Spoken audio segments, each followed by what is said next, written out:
நாளை அண்ணாமலையார் கோயிலில் ஏற்றப்படும் பரணி தீபம் மற்றும் திருவண்ணாமலை உச்சியில் ஏற்றப்படும் மகாதீபத்தை காண பக்தர்கள் திரண்டு வருகின்றனர். கூடுதல் விவரங்களை வழங்குவதற்காக செய்தியாளர் குணசேகரன் இணைகிறார். குணசேகரன், பக்தர்களுடைய வருகை என்பது எந்த அளவிற்கு அதிகமாக காணப்படுகிறது? பாதுகாப்பு ஏற்பாடுகள் எல்லாம் எந்த அளவிற்கு மும்முரமாக செய்யப்பட்டிருக்கின்றன? விவரங்கள்.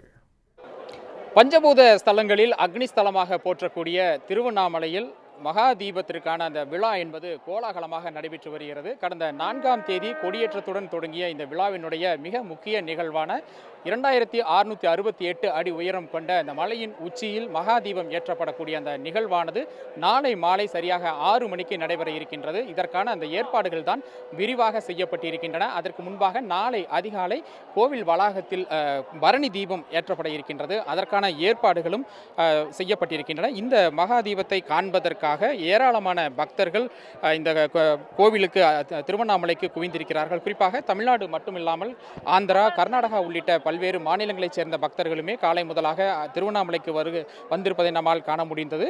கொட்டும் மழையிலும் கூட காலை முதலாக தொடர்ச்சியாக அந்த மழை என்பதும் தொடர்ந்து பெய்து வரக்கூடிய சூழ்நிலையில் அந்த மழையையும் பொருட்படுத்தாமல் தொடர்ச்சியாக ஏராளமான பக்தர்கள் இந்த கிரிவல பாதையில் குடைகளை பிடித்தபடி நடந்து சென்றனர். காலையில் பரணி தீபம் என்பது அதிகாலையில் இந்த இடத்தில்தான் இந்த ஏற்றப்பட இருக்கின்றது. இதற்கு பிறகாகத்தான் நாளை மாலையில் கோவிலினுடைய பின்புறம் இருக்கக்கூடிய 2668 அடி உயரம் கொண்ட, அதாவது சிவனே மலையாக வீற்றிருப்பதாக கருதப்படக்கூடிய இந்த மலையினுடைய உச்சியில் நாளை சரியாக 6 மணிக்கு இந்த மகா தீபம் என்பதும் ஏற்றப்பட இருக்கின்றது. இந்த வைபவத்தை காண்பதற்காகத்தான் ஏராளமான பக்தர்கள் திருவண்ணாமலையில் திரண்டு வந்திருக்கிறார்கள்.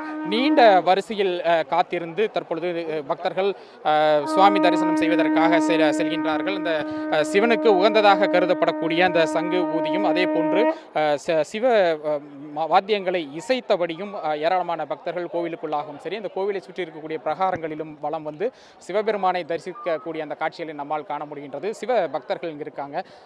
வணக்கம். எந்த ஊர்லேருந்து வந்திருக்கீங்க? எத்தனாவது வருஷமாக வர்றீங்க? இங்கே வந்துட்டு போகிறதுனால என்ன மாதிரி நன்மை, உங்களுக்கு என்ன நம்பிக்கை? நமச்சிவாயம். நான் 10 வருஷமாக வரேன்.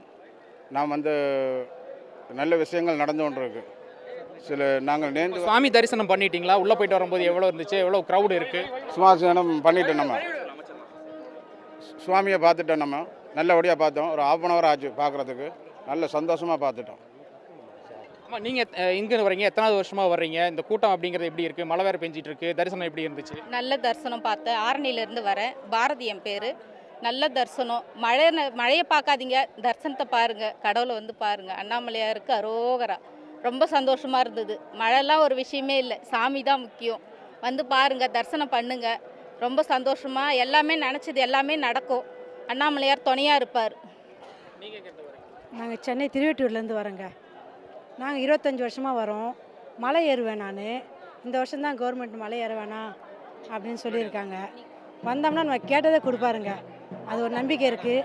இவ்வளோ இயற்கை சீற்றத்தெல்லாம் தாண்டியும் வரோன்னா அவர் மேலே ஒரு ஈர்ப்பு தான், ஒரு பக்தி தான். அதனால் நான் 25 வருஷமாக மலை ஏறியிருக்கேங்க. திருவண்ணாமலை மலை ஏறுவோம். நாங்கள் ஒட்டச்சத்திரத்துலேருந்து வரோம். சேவை செய்ய வந்துக்கிட்டு இருக்கோம். 2-3 வருஷமாக பௌர்ணமிக்கு இங்கே சேவை செய்கிறோம். ரொம்ப மனசுக்கு திருப்தியாக இருக்கும். இப்போ போன வருஷத்தோட இந்த வருஷம் பார்த்தீங்கன்னா இந்த இயற்கை சீற்றம் இப்போ இன்றைக்கும் கூட மழை பெஞ்சிட்டு இருக்கு. எந்த அளவுக்கு பக்தரோட வருகை அப்படிங்கிறது இருக்குது? நாளைக்கு இன்னும் எந்த அளவுக்கு வருவாங்கன்னு எதிர்பார்க்குறேன். அண்ணா தென்னாடு உடைய சிவனை போற்றி இந்நாட்டு வரைக்கும் இறைவா போற்று. அண்ணாமலையாங்கிறது எம்பெருமானை பார்க்கறத விட அந்த மலையாக நாங்கள் நினச்சிக்கிட்டு இருக்கோம். அது எவ்வளோ சீற்றமாக இருந்தாலும் அந்த அண்ணாமலை ஈர்ப்பு எங்களை இழுத்துக்கிட்டு தான் இருக்குது. அது எவ்வளோ மழை உருண்டாலும் எவ்வளோ இது மழை பெஞ்சாலும் நாங்கள் வந்துக்கிட்டு தான் இருப்போம். நாங்கள் முதல்ல எவ்வளவோ கஷ்டப்பட்டு திருவண்ணாமலை கிரிவலம் சுற்றினோம். 75 மாதம் சுற்றிருக்கோம். ஆனால் இன்றைக்கி அதே அந்த எம்பெருமானுக்கு நாங்கள் ஒட்டஞ்சத்திரம், பழனி, தேனி, திண்டுக்கல், அனைத்து மாவட்டம், ஐயம்பாளையம் அனைத்து மாவட்டத்திலேருந்து நாங்கள் அடியார் பெருமக்களை கூப்பிட்டு இங்கே சேவை பண்ணிக்கிட்டு இருக்கோம். ஆனால் இருந்தாலும் அந்த அண்ணாமலையார் இவங்க ஈர்ப்பு எங்களை இன்னும் விடமாட்டேங்குது. போன வருஷத்தை விட இந்த வருஷம் நல்ல கூட்டமாக இருக்குது. மழையை நினைக்காதீங்க, எம்பெருமான் இருப்பார். கடந்த ஆண்டை விட இந்த ஆண்டு இயற்கை சீற்றம், மழை உள்ளிட்ட காரணங்களால் பக்தர்களுடைய வருகை இன்று மாலை வரைக்கும் கடந்த ஆண்டை ஒப்பிடும் பொழுது சற்று குறைவாக இருந்தாலும் கூட நாளை பக்தர்களின் கூட்டம் அதிகரிக்கும் என்று எதிர்பார்க்கப்படுகிறது. இதனை ஒட்டித்தான் ஒரு விரிவான ஏற்பாடுகளும் செய்யப்பட்டிருக்கின்றன. ஒரு 5000க்கும் மேற்பட்ட போலீசார் இந்த கோவில் சுற்றிலும் பாதுகாப்பு பணியில் ஈடுபடுத்தப்பட்டிருக்கிறார்கள். இந்த பாதுகாப்பு பணி மற்றும் ஏற்பாடுகளை கூட தற்பொழுது இந்து சமய அறநிலைத்துறை அமைச்சர் சேகர்பாபு தற்பொழுது நேரில் பார்வையிட்டு ஆய்வு செய்து வருகிறார். இதுபோன்று ஐஜி தலைமையிலும் ஒரு விரிவான பாதுகாப்பு ஏற்பாடுகளும் கூட இந்த கோவில் பகுதியில் செய்யப்பட்டிருக்கின்றன.